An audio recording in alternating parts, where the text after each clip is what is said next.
ঘন অরণ্যের ভেতরে বাস করত এক শক্তিধর সিংহ। তার গর্জনে পুরো জঙ্গল কেঁপে উঠত। সবাই তাকে ভয় পেত। সেই জঙ্গলেই থাকত এক ছোট্ট একচুয়া। আকারে ছোট হলেও মাথা ছিল খুব ঠান্ডা। এক দুপুরে সিংহ অনেকক্ষণ শিকার করে ক্লান্ত হয়ে এক বিশাল গাছের তলায় শুয়ে পড়ল। অজান্তেই তার লেজ দুলতে লাগল, আর সেই দুলুনি পেয়ে একচুয়ার বাসা নড়ে উঠল। ঘুম ভেঙে একচুয়া বিরক্ত হয়ে ছোট্ট একটা ঢিল ছুঁড়ে দিল।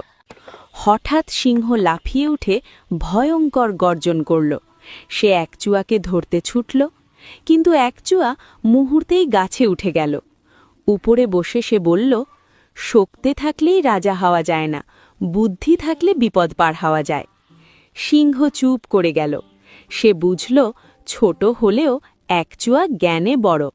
সেই দিন থেকে সিংহ অহংকার ছেড়ে দিল এবং একচুয়াকে নিজের বন্ধু বানালো।